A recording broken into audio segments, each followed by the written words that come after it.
get straight to the point with views from both sides of the aisle. We now welcome Austin Barber and Brandon Jones to our MPB studios. Austin is a Republican strategist and founder of the Clearwater Group. Brandon is an attorney and former Democratic member of the Mississippi House of Representatives. Gentlemen, welcome back for the last time. Last time. Here we go. Let's get this over with. Roll it.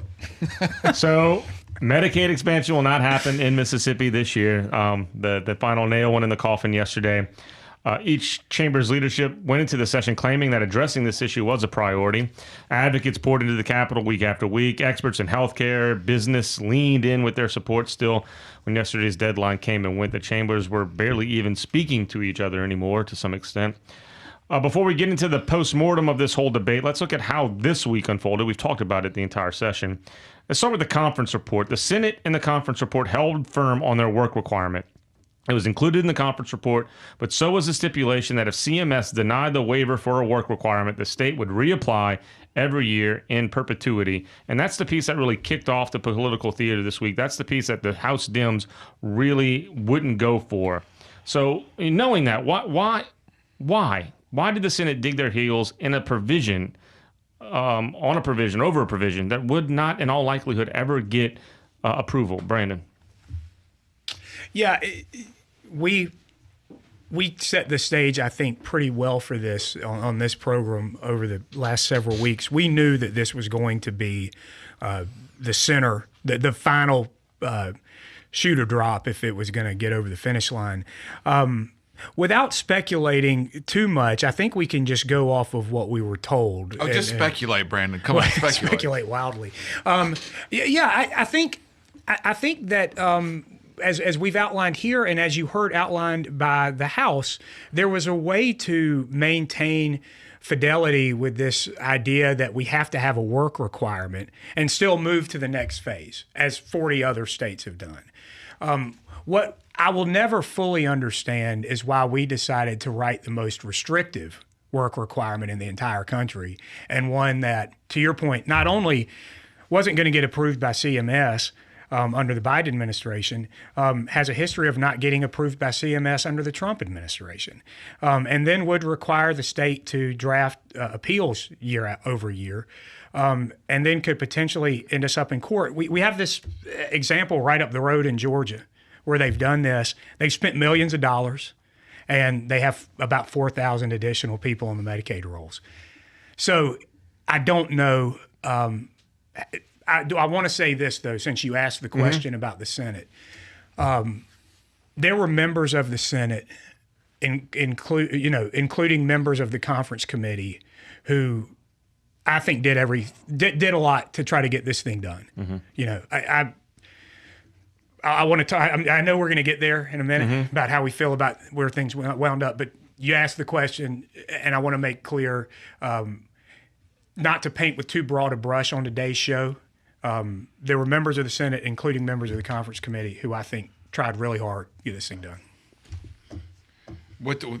You got to rephrase the question. Why dig heels in the ground over a provision that the House or the Senate? The Senate. Senate. Likely. I mean, the Senate was the one that was married to the work requirement. Yeah.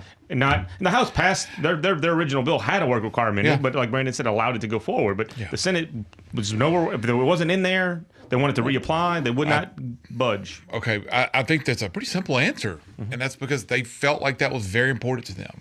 That their main goal was to help the working poor. That's why the Senate passed a plan that they felt like I almost said attacked, helped people that didn't have coverage right now, which it clearly did. Those are folks who fall in the 77 and 99% threshold in comparison to the federal poverty limit. And those people don't have coverage right now unless they are lucky enough to have some kind of work plan. But most of those people are working part-time jobs, and they don't fall into that. So the Senate's main focus was that group of people. Okay. And then secondly, it was tied to a real work requirement. And a real work requirement, according to those that I talked to in the Senate, and according to those in the Senate who talked to reporters like yourself, Michael, said, we want people to go to work. And we want people who are going to use this, who are going to be able to take advantage of this. When we were talking about the 77 to 99 or all the way up to 138%.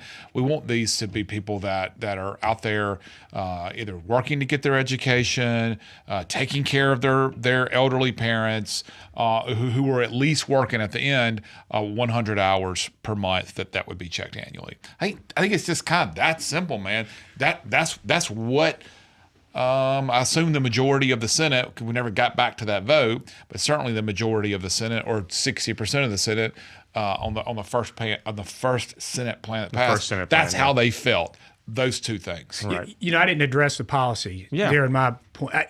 Look, they put themselves into a box policy-wise. The statistics indicate that this type of provision has not improved workforce participation. It's also a bit of a misnomer, because think about what we're saying by adjusting to 100 or 138% of the federal poverty level. These people have some sort of income, right? Yeah. You have to have some income to have any percentage of the federal poverty level. And so the notion that the people who are primarily covered under this program in other states are not working is actually not true. Everyone that is participating in this program is somewhere in the income category. It varies.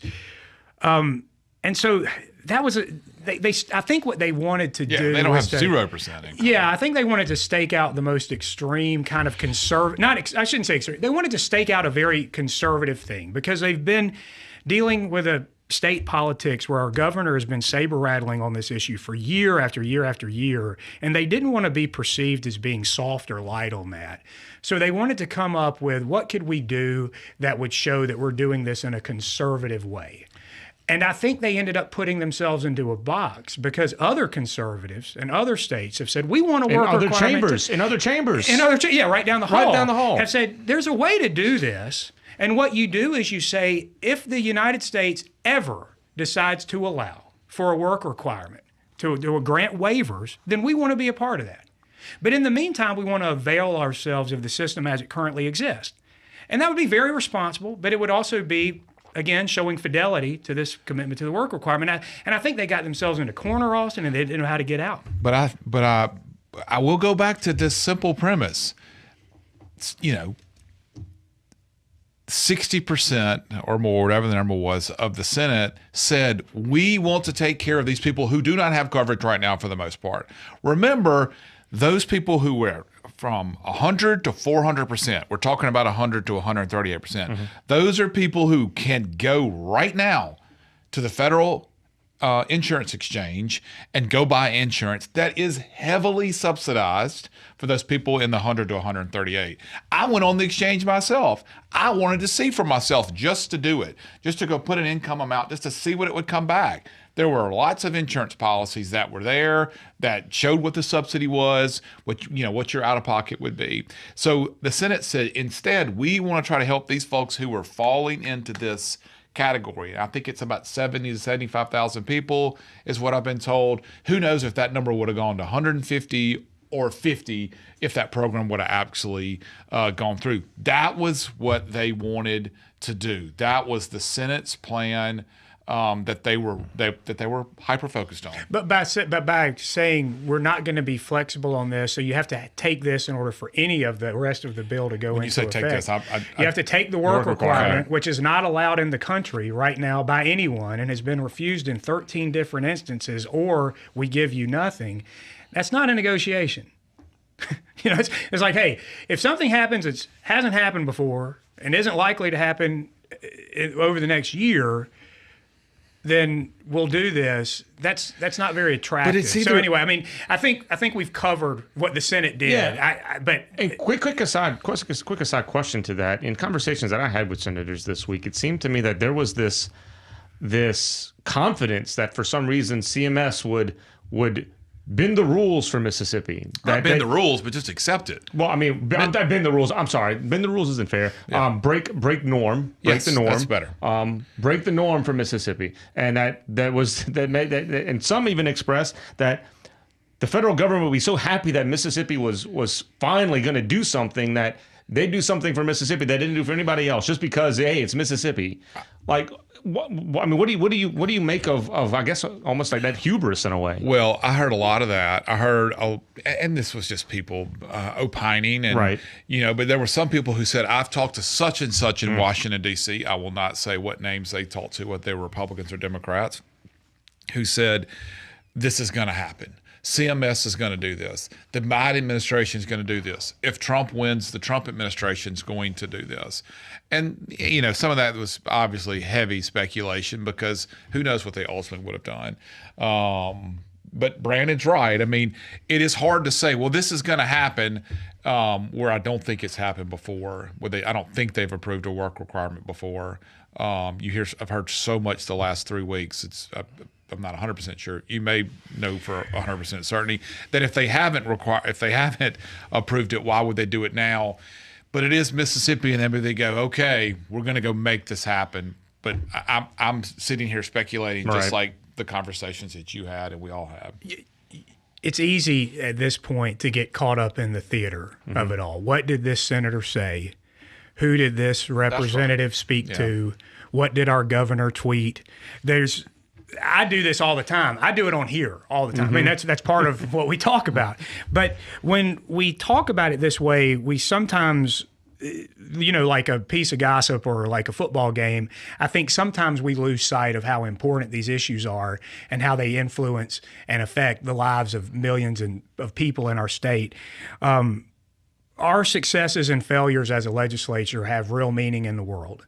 And I think that's what I'm struck with here. And that was part of what I talked to different members. I've talked to more members over the last 72 hours than I think I have since I was in the legislature. And Michael, Austin, at the end of the day, nothing changed. We are once again refusing to join 40 other states, almost 80% of the United States, in accepting the health insurance program that our country has adopted to provide insurance to people who can't afford it. So we're turning it down billions of dollars that could improve the health outcomes of hundreds of thousands of Mississippians. And so by any meaningful metric, we failed. And it's especially painful because for the first time in over a decade since this program's been on offer, we were close. Yeah. People actually tried something. And it's just a stunning loss for us, and it's very painful here on the day after. And I guess if I'm looking for a silver lining, I do think there's starting to be consensus around this is a program we need to find our way into.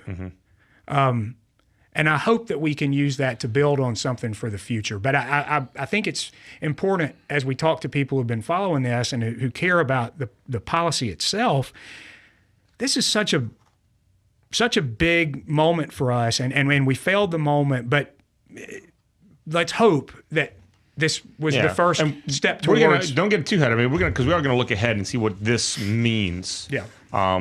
But kind of again, looking back at the week, and I brought up the work requirement and asked that question because it kind of triggered movement in the House in the Democratic caucus in the House this week, where there was a block, a block that carried the House's original plan. A number of caucus meetings this week, and they kind of, not unanimously, but strongly came against this conference report that had this work requirement that would then require the state to reapply to CMS. I'm reminded no Democrats were invited to be conferees on either side. Was that a mistake? Knowing that because this is one of the rare situations in this legislature where the Democratic caucus had some power, and they wielded it this week by not giving the speaker enough votes on the conference report. So in hindsight, was it a mistake not including a Democrat as a conferee to kind of maybe figure this out before we got to the point we got to? Yeah, we talked several weeks back about the possibility that Lieutenant Governor Hoseman might appoint John Horn or Hob Bryan, and that sounded kind of promising. I don't know if that was on consideration in the House, but yeah, it was a mistake. It was a mistake, and you saw that mistake very vividly in the closing days of the negotiation, because in the closing days of the negotiation, Republicans are saying, we have supermajorities, but we need Democratic votes, which we need to come back to that. But we need Democratic votes. Well, if you need Democratic votes, you have to include them in the negotiation, and you have to do it in a formal way. I don't think that group, and this is okay. Let's say this is a first step and maybe we get better at it. But I don't think that group at the legislature is especially good at negotiating. I don't think they have to do it much. I don't think they have to do it on this scale much. And what happens when you don't run in competitive political contest and you come to the legislature without having any serious opposition from the other party and you have supermajority is the muscles that you use to argue and to negotiate, they atrophy because it's basically just you against a strong wind. I mean, and so what we saw this week was not a great deal of experience dealing with talking to members within their own chamber, talking to members on the opposite chamber, and dealing with party opposition. Robert Johnson, the leader of House Democrats, has more experience in that world than probably anybody in that building. He's been in the House. He's been in the Senate, back in the House. He was part of Medicaid negotiations when Haley Barbour was there and we were trying to raise the tax on cigarettes. He's been part of conference committees going back to when some of these guys were in high school. Yesterday, Robert Johnson was on the Senate floor talking to Kevin Blackwell. He went over to the Senate floor. Now, some people are deeply offended that he tried to negotiate. No, but he's the only one that knows the only way you get things done is to talk to people who oppose you. You don't talk to people who agree with you the whole time and then hope that magically people are going to change their mind. He was putting on a master class in how you negotiate because negotiation occurs when you sit across the table from someone who doesn't share your opinion. And so he made overtures privately, he made overtures publicly, and it was a good kind of object lesson. And this is how you do this stuff, and we need to see more of it, and we need to institutionalize it. And I hope we can. Don't get your feelings hurt. Just negotiate till the closing bell. Don't get mad because somebody tried something. When I was in the House, Philip Gunn and Steve Palazzo would try to go into the committee of the whole about every 4 days, meaning they would try to elect a new speaker while we were in the middle of session. They would come up there and try to draw conservative bills out of committee to do something with the 10 Commandments. I don't know what we were up to, but we were having to fight that stuff off like every 72 hours or so. So don't get mad when the opposing party tries something because they have 5 minutes where they might matter. Just see if you can't work that into the overall negotiation process. And, you know, what we saw yesterday was not the best negotiation tactics, and it would have been benefited by having the opposition party at the table and have everybody there. He said a lot. Anything you want to respond to? He did say a lot, but that's Brandon's style. It's okay. I'm not mad at him for saying a lot. I don't know. I mean, listen, I'm not going to sit here and place blame on anybody. One of the things that I know with my experience, this was my 20th legislative session, and of course I've been in politics my whole life. It is rare, and I mean rare, to see something as complicated as Medicaid expansion pass in a single session. Yeah. Okay. It usually takes a special session or it takes 2 sessions for something this big. We're talking about an issue that's going to impact hundreds of thousands of Mississippians. Okay? And I know a lot of people would go, yeah, but everybody kind of knows about this. No. This type of in-depth conversation, this is the first time it's happened in that Capitol period. So they got real close on this, real close. Very close. And I'm confident that, but I'm not confident. I know this. We all know this. Both sides, both the House and the Senate, were trying to make this happen down to the very end, and it just fell apart. That happens with the legislature sometimes. You work on things so hard. Missy McGee, who was the lead conferee on the House side, and Kevin Blackwell, who was the lead conferee on the Senate side, and all their fellow conferees, the Speaker, the LG, their staffs. I mean, they worked really hard on this. Of course, I saw Robert Johnson, working on this. I like Robert Johnson. I really do. Would he have been a good conferee? I'm sure. Should he have been a conferee? I don't know. It's not my decision. It's the Speaker's decision. Right. Is it a good thing that I'm sure there were lots of members on both who were for it and against it on both sides who were working this thing night and day all the way to the end. But it got a long way. And I think there's a lot to be said for how far this got. And I know that those who were for this are upset and frustrated. But sometimes this is how this process works on something this complicated. Because Michael, the main people, the speaker and the LG, they're focused on 100 other really big things. Yeah. The budget. Oh, yeah. All these other things. Budget. Percy, I want to say, I don't think Yeah. I'm saying things out of school. Missy's partner in Forest County, Percy Watson, who I think's been up there perhaps as long as just 45 about years. anybody. He said it on the floor. He's former Ways and Means chair. Yeah. But he said exactly what Austin said. And I call him the historian because y'all may not know this. He writes down what happens in the legislature every day in a little book, Are you and has serious? done that. So I think Wow. we got 45 years. What a diary. You know, that needs to be in a museum somewhere someday. But he said the same thing you did. He said, I don't recall us doing serious things of this magnitude. You know, so for people like me, I wish we had started 10 years ago. But you start when you start, and you take the opportunity you get. And I hope this is the first session, which indicates, hey, we're going to take this seriously. And look, Lieutenant Governor Hoseman said that. I don't know if y'all caught that, but Lieutenant Governor Hoseman said, in hey, his we're going to, in his it's late gonna be night statement, top I think. priority. Is that what Yeah. you're- Well, and even afterwards, yesterday, he said it's going to be a priority coming into next session.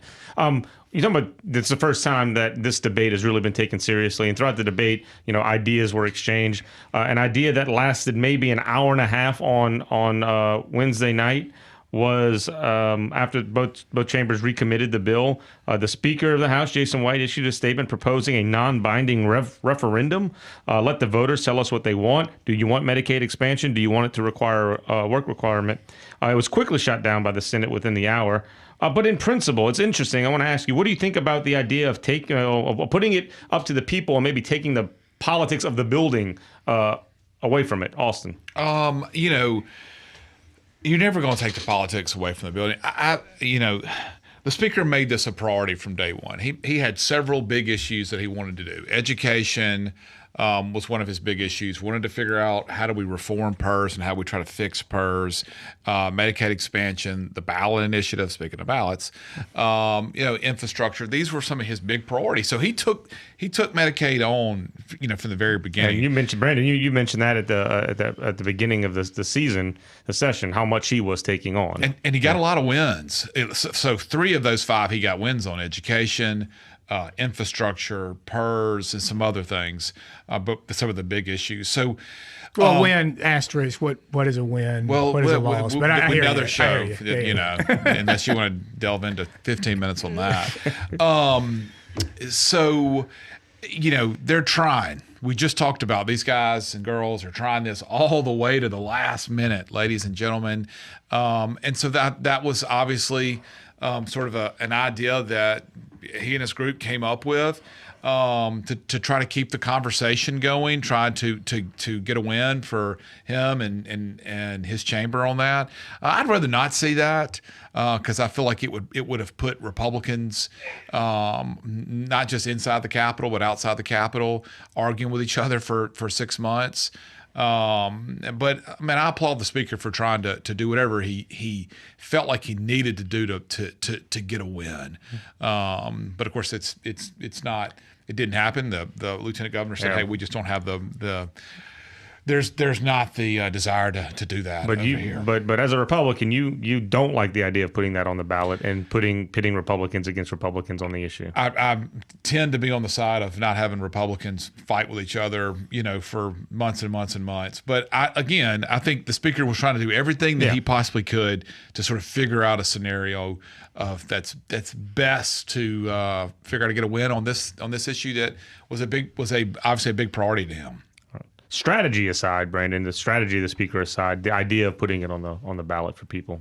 What do you think about that idea? Well, Austin and I are both proponents of restoring the ballot initiative process. We both care about it. We both want to do it. And so when it popped up, I thought for a second, I was like, hang on a minute. Are we about to do a restoration of the ballot initiative? Because Jason White made it. Jason White, the first big issue, I'll get back to you, the first big issue that he passed, in his chamber passed, was the ballot initiative in late January. So he's a big proponent of the ballot initiative as well. So, I mean, I kind of perked up. I mean, I was a part of the ballot initiative that was being led on Medicaid expansion until the Supreme Court took it away. Yeah. I mean, I was part of that coalition.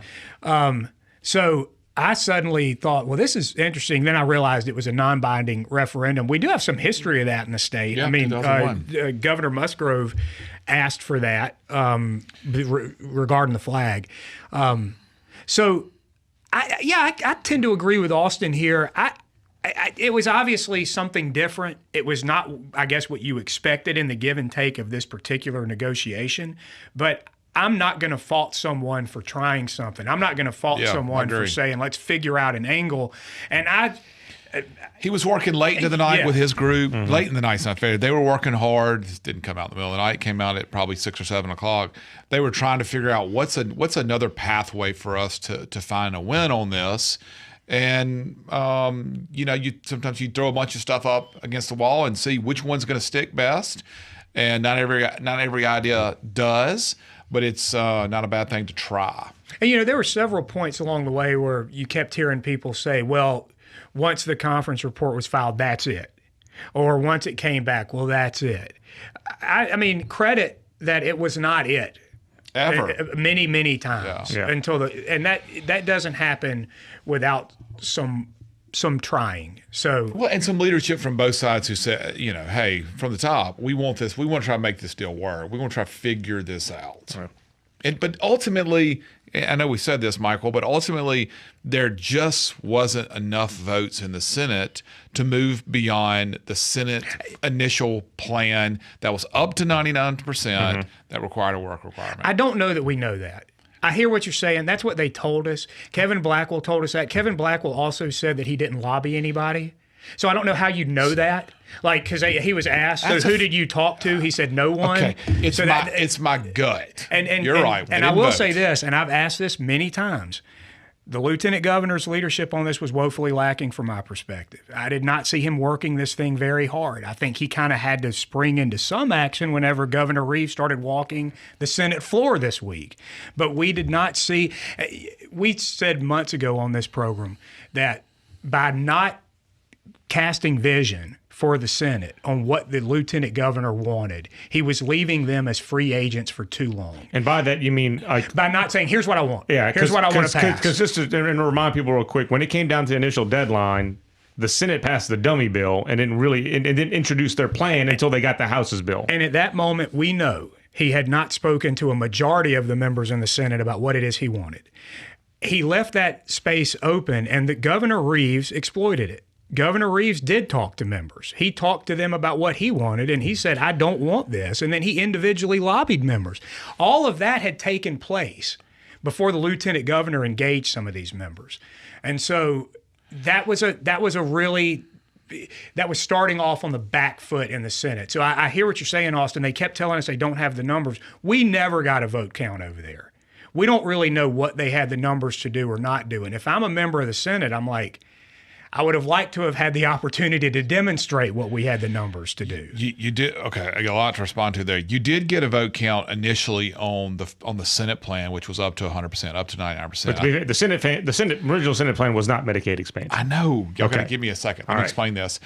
You got an initial vote count of there were 16 votes. I think it was 16 who, I know you probably think I'm frustrated. I'm not with you, Michael. I'm just trying to tell the story here. I'm interested. Trying to tell the story here. So riveted. Tell away. Yeah, exactly. Let me put everybody else to sleep again. So there were 16, I think there were 16 senators who said no to that plan. That number was the floor. Right. That number was only going to go up. Do the math. They're 52. It's a very fair point. They're 52 members. At, if we want to talk about the 60% threshold or then the 66% threshold for a veto override, I know for a fact that LG was working members individually to try to say, hey, where are you? Let me talk to you about why I think this is a good thing.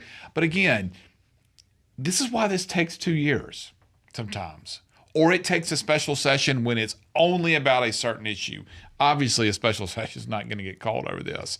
But this is why it takes, multiple legislative sessions on something this big. Well, and he might not make that mistake again. I don't know. I don't know. When you say that mistake, I mean, he might take the opportunity now during these months ahead to say, "Hey, here's what we want to do. Here's a little bit more of direction." Yeah. And we did talk about that. The lieutenant governor and the Medicaid committee took some time before they put out what their plan was. Now they've got a lot of time between the next session, if the LG has said, hey, I want to really work on this next session, to say, this is where we are. Is it going to stop at 99? Is it going to go up to 138 with whatever that they have? Because there are a lot of members, give me 30 seconds here or less. There are a lot of members who had questions about, wait a minute, if we go up to 138, how's this going to work?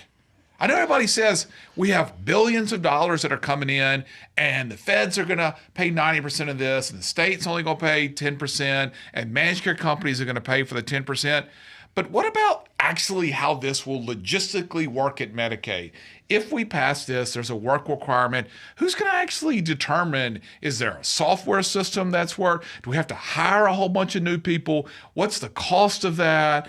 That sounds like an argument against the work requirement. No, I'm just saying there was a lot of questions that weren't so simple that they could get answers to during the off season with a lot of open hearings, with a lot of conversations with experts from other states or this states to explain that would help get members to go, okay, I understand this. I'm in a better spot on the up to 99 or up to 138. And I think I'm sorry, 5 seconds. That's what the LG is talking about for what our next steps must be. It's cold comfort for hard times, but if they had passed the Senate plan, or if they had passed the first conference report, you would not have Medicaid expansion in Mississippi until next year anyway. Right. Because they were asking for waivers. Then they were asking for, so even if you had gotten the federal government to do things it was not going to do, no matter what the scuttlebutt was, it was still going to take a year. So this is what I would say to legislators. Nothing changes. You can do something next year that would go into effect as fast as the thing you just tried to do. Because if you had passed your own conference report, it wasn't going to be in effect till we came back behind these microphones next year anyway. So, maybe next year, pass something that doesn't put the federal government over a barrel. That's never worked well for Mississippi, by the way. We've never won against the federal government. We've fought them many times. And maybe something changes with other states. Maybe something changes from what the Biden administration, or if Trump wins in November, things that they say, things that they do. Maybe if they get told no by Trump, then they'll finally realize it's just not going to happen because his CMS has told states like ours no before. But hope we don't have to deal with that contingency. The last question regarding all this, and we've mentioned Senate leadership, House leadership, conferees, the governor. At the end of all this, it didn't cross the finish line. Should anyone shoulder the blame, partial blame? If so, who, Brandon? Well, I'll tell you what. I'm not going to, I've been following this process long enough. I've been working on this particular issue long enough to not allow myself to get too angry about the fact that we just spent a lot of time with very high leaders of our state talking about an issue that I think is crucial for this state. I think it's the picture of obstinance that Mississippi has not accepted this program, and it continues to frustrate me. So that is an abiding frustration, but it would be foolish not to credit people for taking this up. And so as much as I might disagree with particular strategies of House and Senate leadership, I can't help but say thanks for getting us this far. I think this notion of the Senate not going with the House plan was really tough. The House Republicans sent over a plan that would be digestible to most Republicans in the country. And so I think the Senate needs to examine itself and say, why are we so far out of the mainstream of American politics that we're requiring a position that most Republicans have already made their peace with in 40 other states across the country? And I think it's also worth saying, I know you asked who the losers were, but I want to say... I'm just saying who should shoulder blame, if anyone. I thought that the House Democratic caucus were good brokers in this situation. I said it once before, but I think there are rare moments when they have a chance to influence the outcome of a decision. And the fact that they communicated clearly, which, by the way, they did communicate communicate clearly throughout this process that a work requirement as a poison pill in the bill was a no-go. But then to keep working after that conference report was filed, and to keep working with members of the Senate and others, I'm glad of that. And I think, and I hope that Jason White and House Republicans say, hey, that's something we can use in the future. I mean, we want to use everybody doing the best they can do to get to solutions. And sometimes some people have more effect talking to parties than others. So anyway, I think there's a lot to build on. I hope they will. I hope the lieutenant governor does a better job of leading on this issue. But overall, I am glad that we have given this issue the time that it deserved, and hopeful that momentum is heading towards passing expansion. I don't think there are any losers in this. That's not my question. My question was, should anyone hold the blame? Well, that would be losers. Yes, that's how I view that. Listen, I think those that are within the Capitol, whether it's in the governor's office there on the third floor, the speaker's office, the LG's office, the chairman's office who handled this, members of the Black Caucus, members of the Conservative Caucus, whatever caucus, everybody's held firm to what their beliefs are on this issue. And they had a 4-month conversation. Sometimes it was much more detailed than in other times, but they had a 4-month conversation about what do we do to help those people that need some help in terms of insurance coverage? What do we do to help the healthcare providers in this state to ensure that they have more people who are able to pay their bills when they come into the emergency room or a doctor's office? And there was a long debate, and it was a good debate. And I think that a lot of people, from the speaker working on this early to the lieutenant governor's position, to Robert Johnson and Black Caucus members, to the governor himself, who was against him, but he was against him on principle. So I think all these people, I'm not at fault with any of them. They did what they thought was the right thing, and they set this up for the next stage of this conversation, which I think we'll see this summer and we'll see this fall. And I wouldn't be surprised if we see it next session.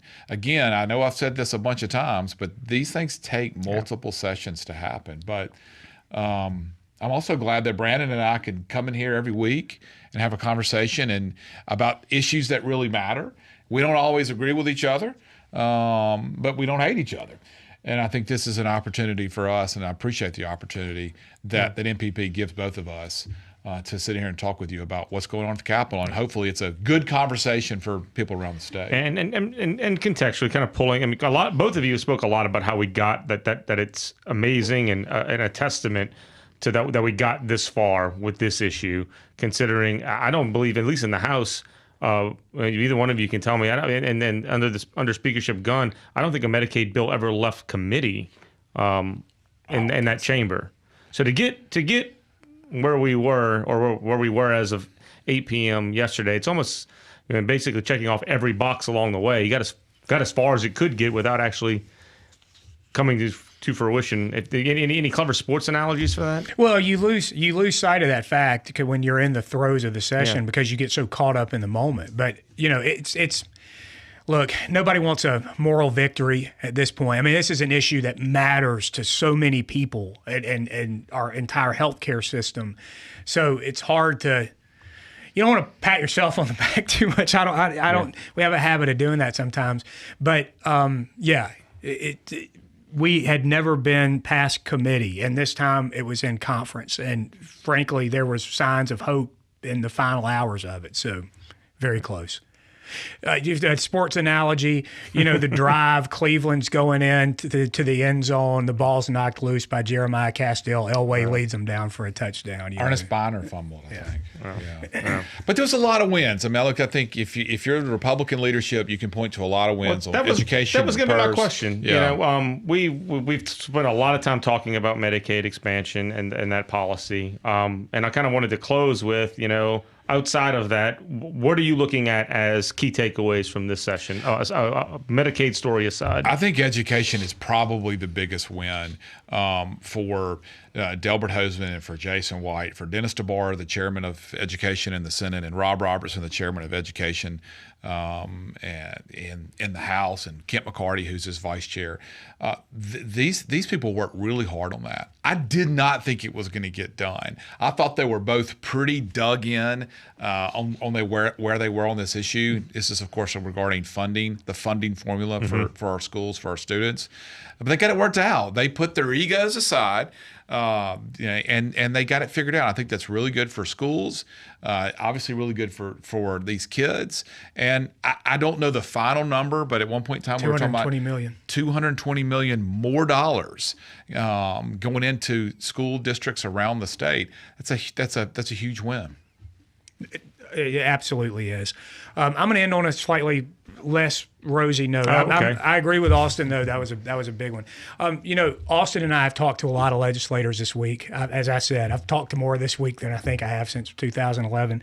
And one of the things we kept hearing was how tired they were. Mm-hmm. And I just want to say that I was very frustrated yesterday after Medicaid expansion fell apart that somehow out of their deep exhaustion, Republicans in the House and Senate got off the sleeping cot, I guess, and decided to yell at each other for several hours yesterday about trans people and bathrooms. And I was... Context, both chambers suspended the rules to introduce a bill late, the SAFER Act. Both chambers did this week, the Senate yesterday. Go ahead. So, I mean, instead of delivering health care to thousands of Mississippians in one of the unhealthiest states in America, our leaders screamed at each other about what genitals belong in what bathroom. And look, we've been here many times before. This is a fertile battleground in the country. It was used to fight over workplace access years ago, so bad that OSHA had to pass a law that employers had to let their employees use the bathroom. It's used to discriminate against gender in the workplace. It was used during Jim Crow to restrict public access by black people to bathrooms. It was used again whenever schools desegregated to keep black kids out of the bathroom. We'll let you in our school, but bathroom access is restricted. It's been used as a weapon against LGBTQ people. This is something that we all have to do. I don't know what the hell's going on in the bathroom with these people, but everybody has to use them. The idea that we're continuing to pound on this population that is among the most vulnerable in our state. You know, we went after health care. We had the sports bill. It seems like every year we end on this fascination that some members over there have with a very small but a very targeted community of Mississippi, and it burns me up. And I don't think that's the moral, ethical lane you want to end on. They called it the SAFER Act. In each of the instances I mentioned historically, that was the code that was used to describe why they did it this way. You want to know why they did Jim Crow laws? Safety. You want to know why they did it in the case of school desegregation? Safety. We've always said that to vilify people that were not like us.